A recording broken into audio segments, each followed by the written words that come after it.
అందరికీ వందనాలు. దేవుని యొక్క మహాకృపను బట్టి మనందరం ఈరోజు మనం దేవుని సన్నిధిలో మనం ఆరాధించుకోవడానికి, స్తుతించుకోవడానికి దేవుడు మనకి సమయాన్ని ఇచ్చి ఉన్నారు. దేవుని యొక్క వాక్య భాగంలో నుండి మనం పరిశీలించుకొని మనం దేవుని యొక్క బలలో పాలుపంపులు పొందడానికి ప్రయత్నం చేద్దాం. మొదటి సమూయేలు గ్రంథం 16వ అధ్యాయము అందరం కలిసి చదువుకుందాం. మొదటి సమూయేలు గ్రంథం 16వ అధ్యాయము 7వ వచనం అందరం కలిసి చదువుకుందాం. అందరం కలిసి బిగ్గరగా చదవడానికి ప్రయత్నం చేద్దాం.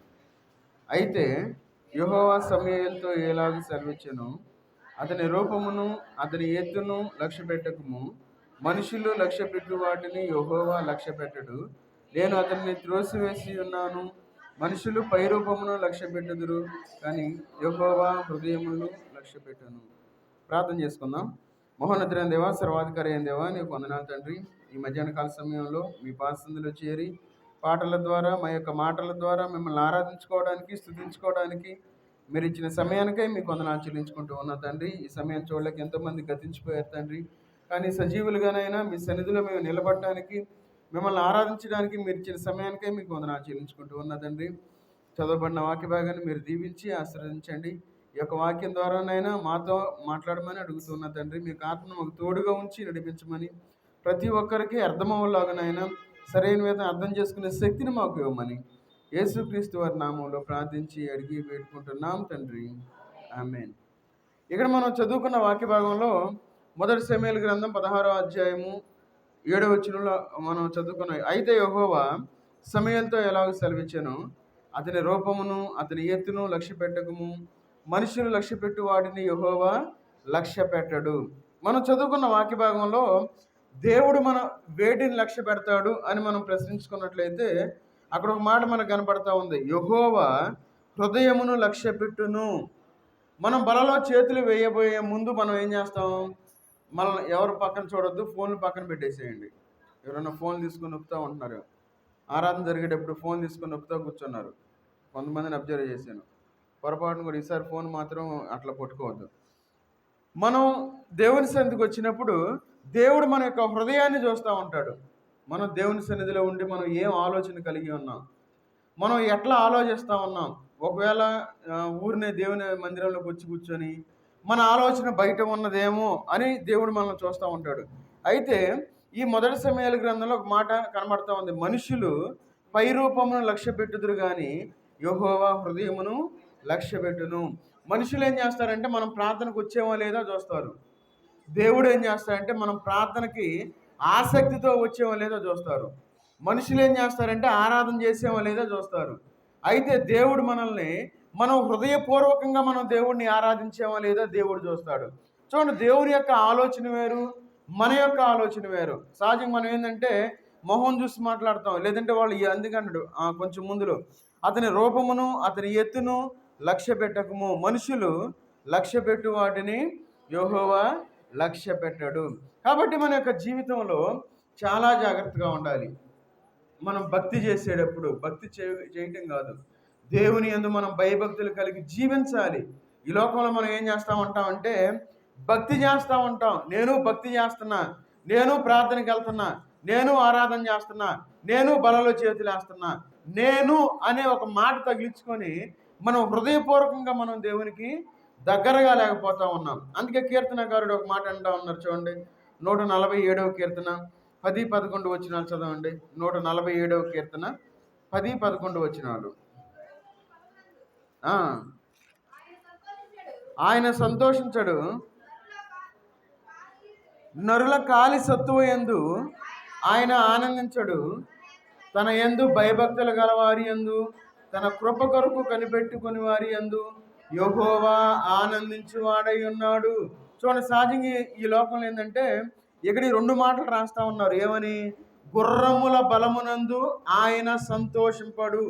గుర్రముల బలము అంటే ఆనాటి కాలంలో యుద్ధంలో గెలవాలంటే గుర్రం ఏం చేయాలంటే చాలా స్పీడ్గా పరిగెత్తాలి. ఆ గుర్రం ఎంత స్పీడ్గా అయితే పరిగెత్తగలుగుతుందో అంత బాగా యుద్ధం చేయగలుగుతారు.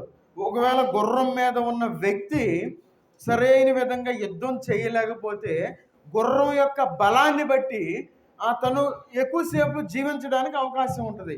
ఒకవేళ దానికి యుద్ధం రాదు, గుర్రం బాగా పనిచేస్తూ ఉంది, బాగా బలంగా ఉంది, బాగా పరిగెత్తుతూ ఉంది, ఆయన ఏం చేస్తాడు యుద్ధంలో?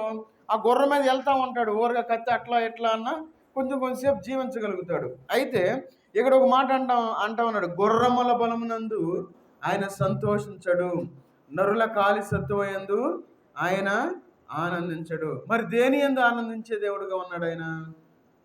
ఆయన యందు ఎవరైతే భయభక్తులు కలిగి ఉంటారో, అందుకే అంటున్నాడు, ఆయన తన యందు భయభక్తులు గల వారి యందు తన కృప కొరకు కనిపెట్టుకొని వారి యందు తన కృప అంటే మనం కష్టంలో ఉన్నప్పుడు దేవుని వైపు మనం చూడాలి, దేవుని యొక్క కృప కోసం మనం చూడాలి. మనుషులు ఎవరో ఏదో చేస్తారు, వాళ్ళు మమ్మల్ని ఏదో ఉద్ధరిస్తారు, పైకి లేపుతారు అని మనుషుల వైపు మనం చూసేవారుగా ఉండకూడదు. సహజంగా ఈ లోకంలో మనం ఏం చేస్తామంటే మనుషుల వైపు మొదటిగా చూస్తాం, రెండవదిగా దేవుని వైపు చూస్తాం. మనుషులందరి దగ్గరికి తిరుగుతాం, తర్వాత అన్ని రకాల హాస్పిటల్ అన్నీ తిరిగి వస్తాం. చివరి ప్రయత్నంగా ఏం చేస్తాం? దేవుని సన్నిధిలోకి వచ్చి అయ్యా నువ్వే కాపాడాలంట. దేవుడు ప్రేమ కలిగిన వాడు కదా, దేవుడే కాపాడతాడు. అప్పుడు అంటావేమని, అయ్యా నిజమేనయ్యా అన్ని హాస్పిటల్ తిరిగి వచ్చావు, దేవుడేనయ్యా ఈ పరిస్థితి నుండి మమ్మల్ని మార్చింది అని చెప్పి చివరిలో స్టేట్మెంట్ ఇస్తాం. అయితే మన జీవితంలో దేవుని యొక్క కృప కొరకు మనం కనిపెట్టుకోవాలి. ఒకవేళ మన అనారోగ్యంలో ఉంటే, ఒకవేళ మన సమస్యలో ఉంటే, ఒకవేళ మనం బాధలో ఉంటే, అయ్యా నీ కృప నా మీద ఎప్పుడు చూపిస్తావు, నీ దయ నా మీద ఎప్పుడు చూపిస్తావు అని చెప్పి దేవుని యందు మనం భయభక్తులు కలిగి మనం దేవుడిని అడిగేవారుగా ఉండాలి. అందుకన్నాడు, ఒక మాట అంటా ఉన్నాడు, యెహోవా ఆనందించువాడై ఉన్నాడు. ఎందుకు ఆనందిస్తాడైనా? మనం దేవుని మీద ఆధారపడుతున్నామా లేదా అని దేవుడు పరీక్షించేవాడుగా ఉన్నాడు. దేవుడు పరీక్షించేటప్పుడు మనం దేవుడి నుండి దూరంగా మనం వెళ్ళిపోకూడదు. అందుకే గ్రంథం తన కృప కొరకు కనిపెట్టి వారి యందు, అంటే శ్రమ వచ్చినప్పుడు దేవుని కోసం మనం చూడాలి, బాధ వచ్చినప్పుడు మనం దేవుని కోసం చూడాలి. ఎవరైతే భయభక్తులు కలిగి దేవుని కోసం ఎదురు చూస్తారో వారి యందు మాత్రమే దేవుడు ఆనందించేవాడై ఉన్నాడు. అట్లా కాకుండా నేనేదో ప్రార్థనకు వస్తాను, నేనేదో చేస్తాను అని మనం ఈ లోకంలో అనుకుంటే దాని యందు దేవుడు ఆనందించడు. ఒకవేళ నేను బాగా ప్రార్థన చేస్తాను, లేదంటే నేను చక్కగా పాటలు పాడతాను, నేను చక్కగా వాయిద్యాలు వాయిస్తాను, ఇట్లా మనం అనుకుంటే దాని యందు దేవుడు ఆనందించేవాడు కాదు. కాబట్టి మన జీవితంలో మనం చాలా జాగ్రత్తగా ఉండాలి. చూడండి, కీర్తనకారుడు ఇంకో మాట అంటా ఉన్నాడు. మా కీర్తన 7వ కీర్తన 9వ వచనం చదవండి. 7వ కీర్తన 9వ వచనం. హృదయములను అంతరింద్రియములను పరిశీలించు నీతి గల దేవా. చూడండి, దేవుడు ఏం చేస్తున్నాడు? మన హృదయాన్ని పరిశీలిస్తూ ఉన్నాడు. చూడండి అన్నాడు, హృదయములను అంతరింద్రియములు, మన యొక్క ఆలోచనని ఆయన పరిశీలన చేస్తూ ఉంటాడు. మనం ఏమనుకుంటామంటే మనుషులకు తెలియదు కదా, ఒక మనిషి గురించి మనం ఒక కోపాన్ని మనం పెట్టుకొని ఆ మనిషితో మనం ప్రేమగా మాట్లాడామనుకోండి, ఏం చేసిన వాళ్ళతో మనం వేషధారణ కలిగిన వారుగా ఉంటాం. ఆ విషయం ఎవరికి తెలిసింది? దేవునికి తెలిసింది. అందుకే అంటున్నాడు, హృదయములను అంతరింద్రియములను. ఒకవేళ మన ఆలోచన బాగోకపోతే, మన యొక్క తలంపు బాగోకపోతే, మన యొక్క లోపల మనం వేషధారణ కలిగి ఉంటే దేవుడు మనల్ని చూసేవాడుగా ఉన్నాడు.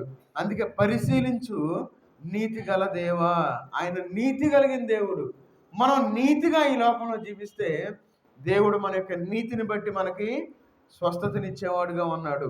మన యొక్క నీతిని బట్టి దేవుడు మనల్ని నడిపించేవాడుగా ఉన్నాడు. చూడండి, మొదటి సామెతల గ్రంథం 16వ సమూయేలు గ్రంథం 16వ అధ్యాయంలోనే చూద్దాం ఒకసారి. మొదటి సమూయేలు గ్రంథం 16వ అధ్యాయం 13వ వచనం చదవండి. సమూయేలు వారి సహోదరుల ఎదుట వారిని అభిషేకము చేసెను. నాట నుండి యెహోవా దావీదు మీదకి బలముగా వచ్చెను. తరువాత సమూయేలు లేచి రామాకు వెళ్ళిపోయాను. చూడండి, అక్కడ సమూయేలు తైలపు కొమ్మును తీసి వారి సహోదరుల ఎదుట వారికి అభిషేకము చేసెను. అభిషేకము మన దేవుడు. మనం ఎప్పుడైతే మనం బాప్తిస్మం తీసుకుంటామో అప్పుడు పరిశుద్ధాత్ముడు మనలోకి వచ్చేస్తారు. ఎప్పుడైతే మనం పరిశుద్ధాత్మను మనం కలిగి ఉంటామో అప్పుడు మనం బలము కలిగిన వారుగా ఉంటాం. అప్పుడు మనం ఏం చేయాలి? ఆరాధన చేసేవారుగా ఉండాలి. మరి ఆరాధన చేసేటప్పుడు మనం అంత గ్యాప్ ఎందుకు ఇస్తున్నాం? కొన్ని సందర్భాల్లో ఆలస్యం అమృతం విషయం అంటారు. అది అనుకుంటున్నారేమో ఆరాధన చేసేవాళ్ళు. వాళ్ళు చేయాలి, వీళ్ళు చేయాలి, వాళ్ళు చేయాలి, లేదా అందరు చేయాలి, అందరు చేసిన తర్వాత నేను చేయాలి. కాదు, అది విషయం అయింది. అందుకని ఆలస్యం అమృతం విషయం అంత కరెక్ట్గా ఉండదు. ఒకవేళ మనకు సమయం దొరకపోవచ్చు ఆరాధన చేయడానికి, మనం తొందరపడేవారుగా ఉండాలి. ఇక్కడ మనం చదువుకున్న వాక్య భాగంలో అక్కడ చూడండి, అక్కడ వానికి అభిషేకం చేసెను, నాట నుండి యెహోవా ఆత్మ దావీదు మీదకి బలముగా వచ్చెను. ఆనాటి కాలంలో అభిషేకం చేసిన తర్వాత అప్పుడు దేవుని యొక్క ఆత్మ వచ్చేది. అయితే ఈనాటి కాలంలో బాప్తిస్మం తీసుకున్న వెంటనే మనం పరిశుద్ధాత్మను పొందుకుంటామన్నాం. ఆ విషయాన్ని మనం గుర్తుపెట్టుకోవాలి. అందుకే మన మీదకి బలం వస్తుంది. మన జీవితంలో బాప్తిస్మం తీసుకుంటే మనకు బలం, బాప్తిస్మం తీసుకుంటే మనకు ఆలోచన. బాప్తిస్మం ఎవరైతే తీసుకుంటారో వారికి శ్రమ. కరెక్టే విన్నది, శ్రమ. ఎవరైతే ఆ శ్రమలో నిలబడగలుగుతారో వారికి ఆశీర్వాదం. ఆ విషయాన్ని మనం గుర్తుపెట్టుకోవాలి. ఈ లోకంలో మనం కష్టాలు వస్తాయి, బాధలు వస్తాయి. అయితే ఈ కష్టాలు బాధలు మనకు ఊరినే రావు. ఆ శ్రమలో మనం నిలబడిన తర్వాత దేవుడు మనల్ని ఏం చేస్తాడు? ఒక శుద్ధ సువర్ణం వలె బయటికి తీసుకొస్తాడు. అయితే మనం సువర్ణం వలె మనం ఉండాలి అంటే శ్రమలో మనం నిలబడాలి, శ్రమలో నిలబడేవారుగా ఉండాలి. అందుకే అభిషేకము పొందిన వారుగా ఉండాలి. ఎవరైతే అభిషేకం పొందిన వారుగా ఉంటారో, బాప్తిస్మం తీసుకున్న వారుగా ఉంటారో వారు బలాన్ని పొందుతారు. అందుకే అంటున్నారు చూడండి అక్కడ అక్కడ నుండి ఆ నాట నుండి యెహోవా ఆత్మ దావీదు మీదకి బలముగా వచ్చెను. ఆత్మ బలంగా వస్తూ ఉంది. మనం దేవుని యొక్క ఆత్మను పొందుకునేవారుగా ఉండాలి. ఎవరైతే బాప్తిస్మం తీసుకొని ఉన్నారో ప్రతి ఒక్కరు ఆరాధించేవారుగా ఉండాలి. ఆత్మ బలాన్ని పొందినవారు దేవుడంటే భయభక్తులు కలిగిన జీవితాన్ని జీవించేవారుగా ఉండాలి. ఏలం పాటలాగా మనం దేవుని సన్నిధికి రాకూడదు. 1, 2, 3 లేదంటే ఆరాధన, ఆ విధంగా మన జీవితాలు ఉండకూడదు. ఆరాధన చేసేటప్పుడు నేను మొదటిగా ఆరాధించాలి, ఒకవేళ ఆ టైం ఎవరైనా తీసుకుంటే రెండవదిగా నేను ఆరాధించాలి అని మొదటి స్థానాన్ని మనం పొందేవారుగా ఉండాలి. చివరి నుండి నేను ఫస్ట్ అనే విధంగా మనం ఈ లోకంలో మనం ఉండకూడదు.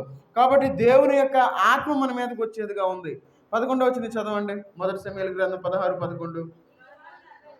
నీ కుమారులందరూ ఎక్కడ ఉన్నారా అని యెషయిని అడుగగా అతడు ఇంకను కడసారి వాడున్నాడు, అయితే వాడు గొర్రెలను కాయుచున్నాడని చెప్పాను. అందుకు సమూయేలు, నీవు వాని పిలువనంపించుము, అక్కడెక్కడికి వచ్చే వరకు మనము కూర్చుందామని యెషయితో చెప్పగా. చూడండి, దావీదు గారు పాపం ఏం చేస్తా ఉన్నారు? గొర్రెలు కాసుకుంటా ఉన్నాడు దావీదు గారు ప్రార్థన చేసుకుంటా ఉన్నారు. దావీదు గారు దేవుణ్ణి ఆరాధిస్తూ ఉన్నారు. దావీదు గారు దేవుని మీద ఆధారపడి ఉన్నారు. అయితే దావీదు గారి యొక్క స్థితి ఎట్లా ఉంది? అరణ్యంలో ఉన్నాడు, బాధలో ఉన్నాడు, దాహం అవుతూ ఉంటుంది, ఎండకి ఎండుతూ ఉన్నాడు. ఒకవేళ వర్షం పడితే వర్షంలో నానుతూ ఉంటాడు. ఆ గొర్రెలను కాసుకోవాలి. పాములు వస్తాయి, నక్కలు వస్తాయి, లేదంటే సింహాలు వస్తాయి, వాటికన్నిటికీ ఎదురు నిలబడాలి. ఎంత శ్రమలో ఉన్నాడు దావీదు.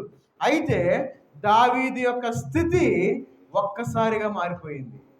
చూడండి, అభిషేకం దావీదు మీదకి వస్తూ ఉంది, దేవుని యొక్క ఆత్మ దావీదు మీదకి వస్తూ ఉంది. ఎందుకని వస్తూ ఉందంటే దేవుని మీద ఆధారపడేవాడుగా ఉన్నాడు, దేవుణ్ణి ఆరాధించేవాడుగా ఉన్నాడు దావీదు. చూడండి, వాళ్ళందరూ ఆగిపోయారు. దేవుడు ఏం చేస్తా ఉన్నాడు? అక్కడ దావీదు గారిని సెలెక్ట్ చేసుకుని ఉన్నారు. అందుకే అక్కడ చూడండి ఏమని అడుగుతుంది, నీ కుమారులందరూ ఎక్కడున్నారా అని యెషయిని అడుగగా. చూడండి, అడిగినప్పుడు ఏం చేశారు? సమూయేలు, చూడండి అక్కడ సమూయేలు కొంచెం ముందుకు వెళ్దాం, 10వ వచనం చదవండి. యెషయి తన 7 కుమారులను సమూయేలు ఎదుటికి పిలవగా సమూయేలు, యెహోవా వీరిని కోరుకొనలేదని చెప్పి. చూడండి, మనందరం మన స్థితి ఎలాంటిదంటే దిక్కుమాలిన స్థితిలో మనం ఉన్నాం. మన స్థితి ఎలాంటిదంటే మనది పెద్ద ఉన్నతమైన స్థితి కాదు. మనం ఆస్తి కలిగిన వాళ్ళం కాదు, అంతస్తు కలిగిన వాళ్ళం కాదు, మనకు పేరు ప్రఖ్యాతులు మనం కలిగిన వాళ్ళం కాదు. కానీ దేవుడు మనల్ని ఏర్పరచుకొని ఉన్నాడు, దేవుడు మనల్ని కోరుకొని ఉన్నాడు. కాబట్టి దేవుణ్ణి మనం ఆరాధించేవారుగా ఉండాలి. దేవుని యొక్క బలలో మనం చేతులు వేసేవారుగా ఉండాలి. అందుకే ఇక్కడ అంటా ఉన్నారు, ఏమని అంటా ఉన్నారంటే సమూయేలు గారు, యెహోవా వీరిని కోరుకొనలేదు. అయితే దావీదు గారిని దేవుడు కోరుకొని ఉన్నట్లు మనం చూస్తా ఉన్నాం. మరి మన స్థితి ఎట్లా ఉంది? దేవుడి కృప వల్ల మనందరం బాగానే ఉన్నాం, మన కుటుంబం బాగానే ఉంది. అయితే మనం ఎట్లా ఉన్నాం? మన జీవితాలు ఎట్లా ఉన్నాయి? దావీదు తన జీవితంలో ఎప్పుడు అనుకొని ఉండడు ఏమని, నేను సింహాసనం మీద కూర్చుంటాను, నేను ఇట్లా రాజుని, దేవుడు నన్ను రాజుగా చేస్తాడు అని తన జీవితంలో ఎప్పుడు అనుకోవాలా దావీదు గారు. అయితే దావీదు గారిని దేవుడు సెలెక్ట్ చేసుకున్నాడు.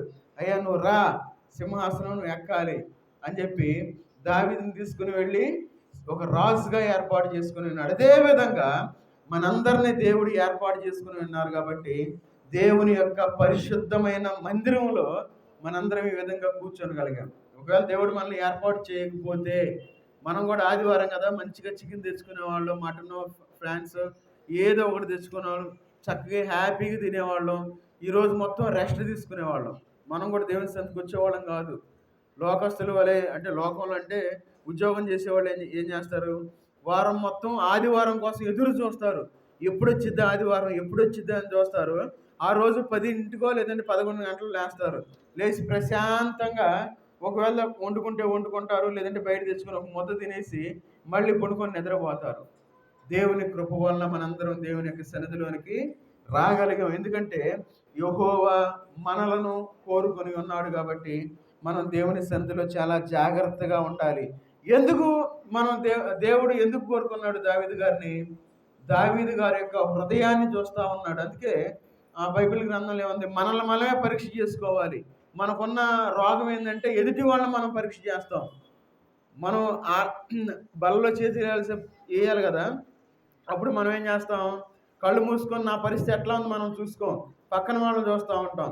ఆరాధనప్పుడు మనం ఏం చేయాలి, ఆరాధనలు ఏకీభవించాలి, లేదంటే ప్రార్థన లేదంటే విజ్ఞాపనలు ఏకీభవించాలి. మనం ఏం చేస్తాం, ఏదో ఒకటి తిప్పుతూ ఉంటాం, లేదంటే వాక్యం చదువుతూ ఉంటాం. మనకు టైం దొరకదుగా ఇంటి దగ్గర.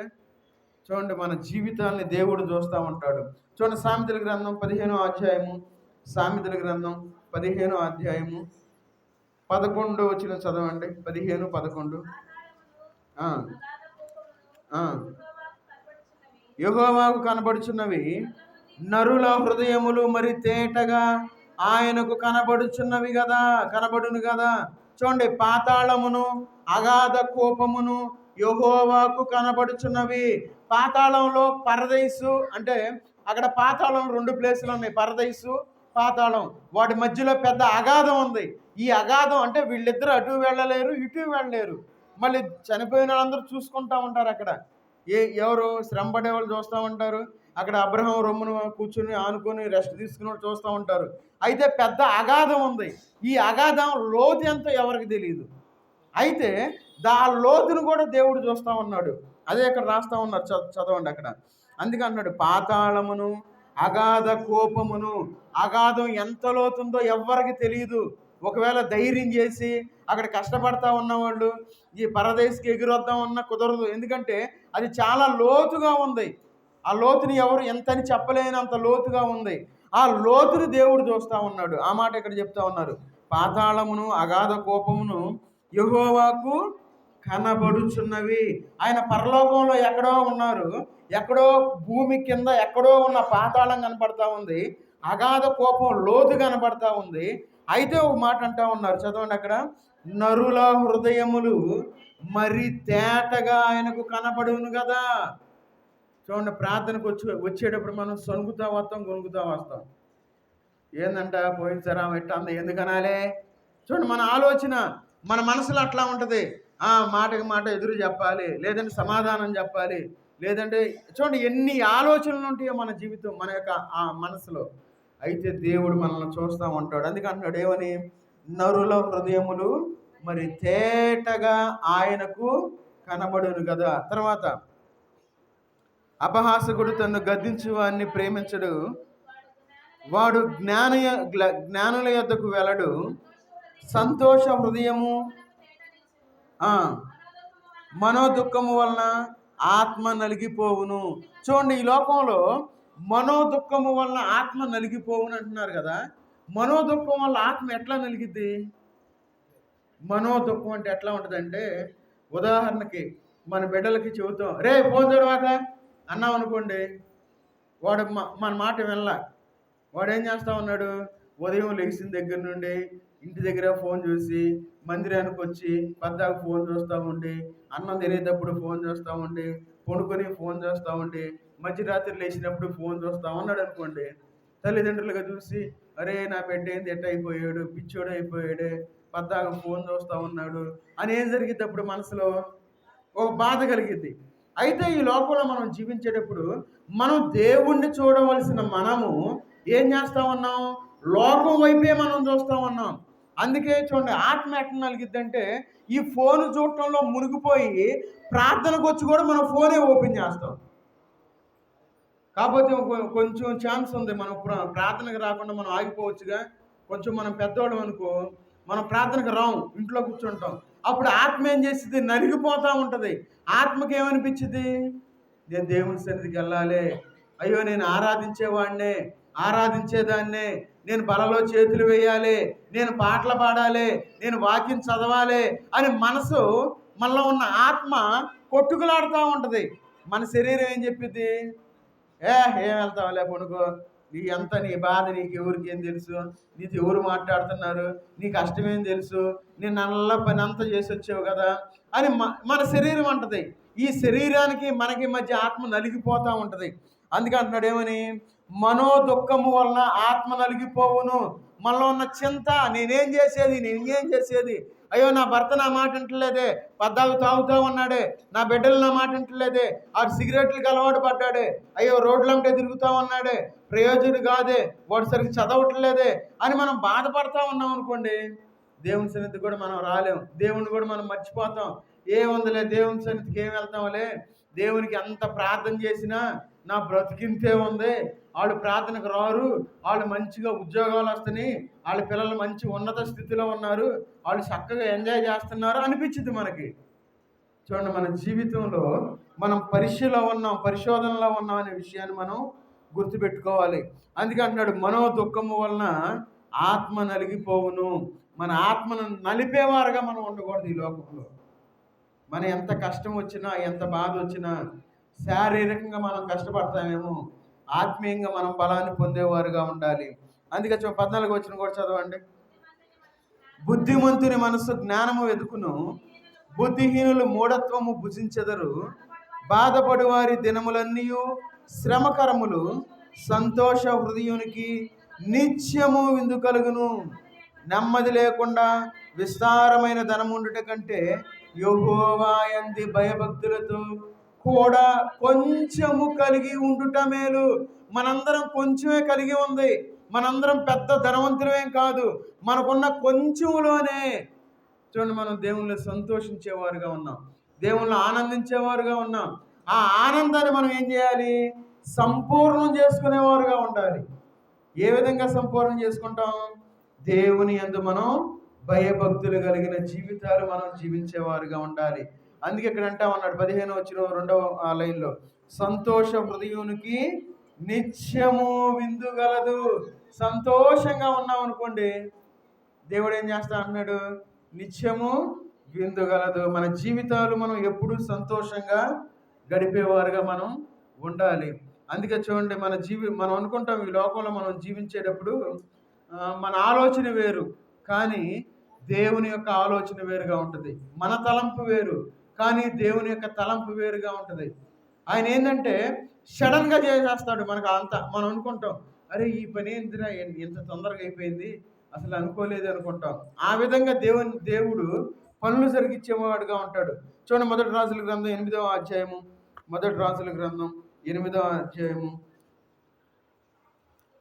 39వ వచనం చదవండి. 8:39. ప్రతి మనిషి యొక్క హృదయము నీవెరుగుదు కనుక నీవు ఆకాశమును నీ నివాస స్థలమందు విని క్షమించి దయచేసి ఎవరి ప్రవర్తనను బట్టి వారికి ప్రతిఫలం ఇచ్చి చాలు. చూడండి, ఇక్కడ మన దేవుడు ఏం చేస్తా ఉన్నాడు? చూడండి, అక్కడ ఏమంటా ఉన్నాడు? ప్రతి మనిషి యొక్క హృదయమును నీ వెరుగుదువు. ప్రతి ఒక్కరి హృదయం దేవుడికి తెలుసు. మనం ఏమనుకుంటున్నాం, ఏం మాట్లాడుకుంటున్నాం. అయితే ఆ ఒక మాట అంటా ఉన్నాడు, ఏమని? కనుక నీవు ఆకాశమును నీ నివాస స్థలమందు విని. ఎక్కడి నుండి దేవుడు వింటా ఉన్నాడు? మన హృదయంలో అనుకున్నది దేవుడు వింటా ఉన్నాడు. ఆయన విని ఏం చేస్తాడు? క్షమించి దయచేసి ఎవరి ప్రవర్తన బట్టి వారికి ప్రతిఫలం ఇచ్చి, మన ప్రవర్తన బట్టి ప్రతిఫలం ఇచ్చే దేవుణ్ణి మనం కలిగి ఉన్నాము అనే విషయాన్ని మనం గుర్తుపెట్టుకోవాలి. మనం మంచిగా ఉన్నాం అనుకోండి, మన జీవితాలు మంచిగా ఉంటాయి. ఒకవేళ మనం చెడుగా ఉన్నాం అనుకోండి, ఖచ్చితంగా మన జీవితాలు చెడుగానే ఉంటాయి. ఇప్పుడు కూడా మనం దేవుని యొక్క సన్నిధిలో చాలా జాగ్రత్తగా ఉండాలి. ఎందుకంటే మనం ఎప్పుడు సంతోషించేవారుగా ఉండాలి, ఎప్పుడు మనం ఆనందించేవారుగా ఉండాలి. మనం ఎప్పుడు దిగులు పడేవారుగా ఉన్నాం ఈ లోకంలో. ఎప్పుడు మనం సనుక్కునేవారుగా ఉన్నాం, ఎప్పుడు మనం గొనుక్కునేవారుగా ఉన్నాం. చూడండి, ఇశ్రాయేలీయులు ఐగుప్తు వారు ప్రయాణంలో మోషే మీద, దేవుని మీద సనుక్కున్నారు, మోషే మీద సనుక్కున్నారు. ఏందయ్యా, మేమందరం చక్కగా తినేవాళ్ళం, చక్కగా తాగేవాళ్ళం, ఏందైనా మమ్మల్ని తీసుకొచ్చి ఇక్కడ ఎడారిలో పడేసావు, అరణ్యంలో పడేసావు అని చెప్పి వాళ్ళు సనుక్కుంటా ఉన్నారు. వారు ఆ యొక్క దాసత్వంలో నుండి బయటపడ్డామే, మేము సంతోషంగా ఉన్నాము, దేవుడు మమ్మల్ని తీసుకొచ్చి బయటపడేసాడు, మేము దేవుణ్ణి ఆరాధించాలన్న విషయాన్ని వాళ్ళు మర్చిపోతా ఉన్నారు. అదే స్థితిలో మనం ఈ లోకంలో మనం జీవిస్తూ ఉన్నాం. అందుకే కీర్తనకారుడు ఒక మాట అంటా ఉన్నారు, చూడండి 33వ కీర్తన 20వ వచనం చదవండి. 33వ కీర్తన. నమ్మిక ఉంచి ఉన్నాము, మన హృదయము సంతోషించున్నది. ఎవరిని బట్టి సంతోషించాలి? దేవుని యందు మనం సంతోషించేవారుగా ఉండాలి. అందుకని మనము యెహోవా పరిశుద్ధ నామమునందు నమ్మిక ఉంచి ఉన్నాము. మరి ఈ మధ్యాహ్న కాల సమయంలో మనం దేవుని యందు మనం నమ్మిక ఉంచి ఉన్నామా? మరి ఉంచి ఉంటే మరి ఎందుకు మనం దేవుని సన్నిధానికి సమయానికి రాలేకపోతా ఉన్నాం? అయ్యా, నువ్వు భలే చెబుతున్నావే, నేను బాప్తిసం తీసుకున్నప్పుడు నేను ఎంత కరెక్ట్గా ఉండేదాన్ని నీకు తెలుసా? అసలు మందిరం అరగంట ముందే వచ్చేవాడిని, ముందే వచ్చేదాన్ని, నేను మందిరం మొత్తం శుభ్రంగా ఊడ్చేవాడిని, చాపలు వేసేవాడిని, నీళ్లు పట్టేవాడిని, అంత రెడీ చేసేవాడిని, మొత్తం కడిగేసేవాడిని అని మనం చెప్పే విధంగా ఉండకూడదు. ఒకప్పుడు వద్దు మనకి. ఎప్పుడు మనం దేవుని సన్నిధిలో ఆ విధంగా ఉండాలి. మనం ఏం చేయాలి? ఆసక్తితో ఎదురు చూసేవారుగా ఉండాలి. ఈరోజు అబిగేల్ ఆంటీ 9:30కే వచ్చారు మందిరానికి. చూసేవారు చక్కగా బైబిల్ తీసుకుని వస్తామన్నారు. 9:30కు 9:25కి వచ్చి కూర్చున్నారు. చూడండి ఆసక్తి. టైం ఒకవేళ టైం చూడలేదేమో, 9:30 అంటే చూడండి, ఇప్పుడు టైం దగ్గర 1 అయింది టైం. అప్పటి నుండి మన మందిరంలోనే కూర్చొని అన్నారు. అయితే ఆంటీ గురించి పలానా పాలరాజు గారు పాస్టర్కి వెళ్తున్నారని చెప్పారు నాతోనే ఒకళ్ళు. అయితే తెలుసా, పలానా వెళ్తున్నారు, నువ్వేంది మాట్లాడుతున్నావా, నీ సంఘస్థుల దగ్గరికి వెళ్తున్నావా అన్నారు. కాదే, వస్తున్నారని చెప్పి వాళ్ళు చెప్పారు. సరే, ఏమి నీకు తెలియదులే, వాళ్ళు అటు వెళ్తున్నారు అంటలే అని చెప్పారు వాళ్ళు. సరేలే, దేవుడు నడిపిస్తాడులే, దాని తప్పి నేను సైలెంట్గా ఉన్నా. సరే, ఆసక్తి మనం ఎప్పుడైతే కలిగి ఉంటామో దేవుళ్ళలో మనం సంతోషించేవారుగా ఉండాలి. అందుకే ఇక్కడ 18-19 చదవండి. వారి ప్రాణమును మరణము నుండి తప్పించుటకును, కరువులో వారిని సజీవులుగా కాపాడుటకును యెహోవా దృష్టి ఆయన యందు భయభక్తులు గల వారి మీదను, ఆయన కృప కొరకు కనిపెట్టు వారి మీదను నిలుచుచున్నది. దేవుని కృప మన మీద లేదు, దేవుని ప్రేమ మన మీద లేదు, దేవుని దయ మన మీద లేదు. ఎందుకు లేదంటే ఆయన యందు మనకు భయభక్తులు అసలు లేవు. భయం అస్సలు లేదు. భక్తి ఉంది, ఏదో కొద్ది భక్తి ఉంది, అరభక్తి ఉంది. కాబట్టి ఏం చేస్తామంటే సగం ప్రార్థన అయిన తర్వాత మనం వస్తాం. మనకి పావు భక్తే ఉంది. పావు భక్తి అంటే చివరిలో పావు ఉన్నప్పుడే మనం వస్తాం. కొంతమందికి ముప్పావు భక్తి ఉంది. ఈ ముప్పావు భక్తి వాళ్ళు ఏం చేస్తారు? పాటలన్నీ అయిపోయిన తర్వాత వస్తారు ముప్పావు భక్తి వాళ్ళు. ఒకవేళ నిజంగా మనకు పని ఉండి ఏదైనా మనం ఉద్యోగాలను చేసుకోవాలనుకోండి, ఒక టైం లేకపోతే అది రీజనబుల్, ఓకే, ఏదో పని చేస్తున్నాం, లేటుగా వస్తే దేవుడు చూస్తున్నాడు. అట్లా కాకుండా మనం ఇంట్లో ఉండి మనం ఏదో నిదానంగా వెళ్దాంలే, ఏముందిలే అని వచ్చామనుకోండి, మరి మనం దేవుని యందు మనం భయభక్తులు కలిగి ఉన్నామా? చూడండి, ఇక్కడ ఒక మాట అంటా ఉన్నారు, ఆయన కృప కొరకు కనిపెట్టు వారి మీదను. కృప కోసం కనిపెట్టే వాళ్ళు ఏం చేస్తారంటే ఆయన సన్నిధిలో ఆయనకి కీర్తనలు పాడేవారుగా ఉంటారు. దావీదు గారు ఏం చేస్తా ఉన్నారు? ఆ బండ్ల మీద ఆ కొండల మీద కూర్చొని ఒక్కడే పాటలు పాడుకుంటా ఉన్నాడు దావీదు. ఏదో నోటుకొచ్చిన రాగంతో పాట పాడుకుంటా ఉండేవాడు. చూడండి ఇక్కడ ఎన్నో కీర్తనలు రాశాడు దావీదు గారు. దావీదు గారి కీర్తనలు మనం ఇప్పుడు చదువుకుంటా ఉన్నాం. ఆ పాటలు మనం మాట్లాడుతూ ఉన్నాం. నిజానికి ఈ దావీదు గారు రాసిన పాటలు, కీర్తన అంటే పాట అని మనం అర్థం చేసుకోవాలి. మనం వీటిని మనం పాటలుగా మనం పాడుకోవాలి. నిజానికి మనం వీటిని పాటలుగా పాడాలి మనం. అయితే మనంత ఫ్యాషన్ అయిపోయిందిగా, ఏదో చిన్న చిన్న మాటలు పెట్టేసి దానికి రకరకాలు పెట్టి పాటలు పెట్టేశాం. కాబట్టి మన యొక్క జీవితంలో మనం చాలా జాగ్రత్తగా ఉండాలి. నిజంగా మనం దేవుణ్ణి ఆరాధిస్తే దేవుడు మన యొక్క స్థితిని మార్చే దేవుడుగా ఉన్నాడు. మన యొక్క గతిని మార్చే దేవుడుగా ఉన్నాడు. చూడండి, సామెతల గ్రంథం 17వ అధ్యాయము 3వ వచనం చదవండి. సామెతల గ్రంథం. వెండికి మోసదగినది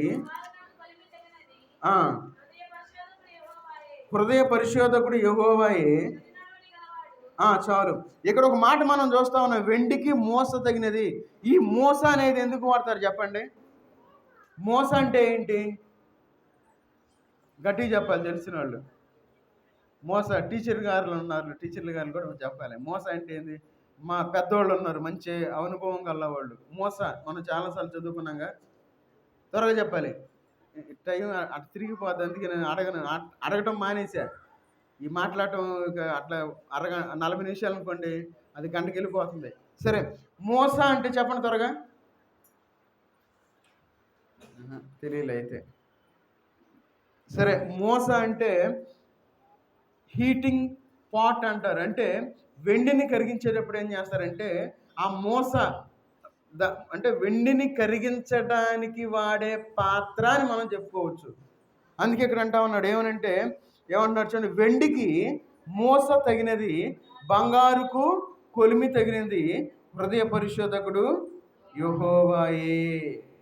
ఆయన మన యొక్క హృదయాన్ని పరిశోధిస్తూ ఉన్నాడు. మోస అంటే అర్థం ఏంటి? గుర్తుపెట్టుకోండి, హీటింగ్ పాట్ అంటే వేడి చేసే పాత్ర అని మనం చెప్పుకోవచ్చు తెలుగులో.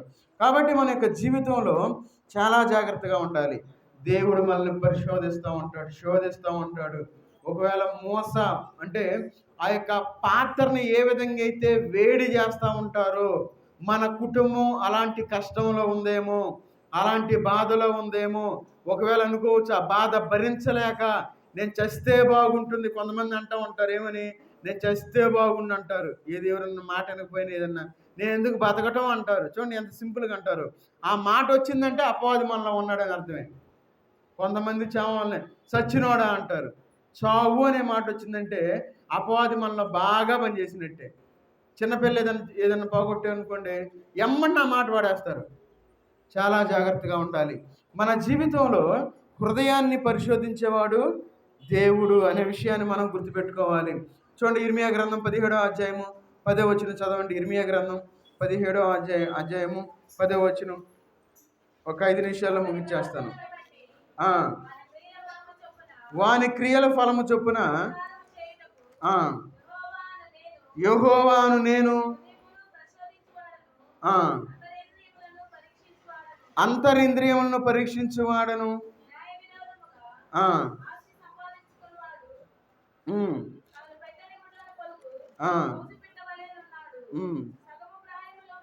సగము ప్రాయములో వాడు దానిని విడువవలసి వచ్చును. అటివాడు కడబటి వాటిని విడుచుచు అవివేకుగా కనపడును. చూడండి, ఇక్కడ ఏమంటామన్నారు? ఒకని ప్రవర్తనను బట్టి వాని క్రియల ఫలము చొప్పున ప్రతీకారము చేయుటకు. చూడండి, ఒక ప్రవర్తన. మరి మన ప్రవర్తన ఏ విధంగా ఉంది దేవుని విషయంలో? ఒకవేళ తినడానికి తిండి లేకపోయినా దేవుని సన్నిధికి మన సమయానికి రావాలి. నాకు ఇంట్లో ఏమి లేదు అని చెప్పి మన ఇంట్లో కూర్చోకూడదు. దేవుని సన్నిధికి వస్తే దేవుడు మనకి సమృద్ధినిచ్చేవాడుగా ఉన్నాడు. ఒకవేళ మనకు లేదు, ఒకవేళ మనం లేమిలో ఉన్నాం, దేవుని సన్నిధికి వచ్చి మనం కూర్చోవాలి. దేవుడు మన యొక్క స్థితిని మార్చేవాడుగా ఉన్నాడు.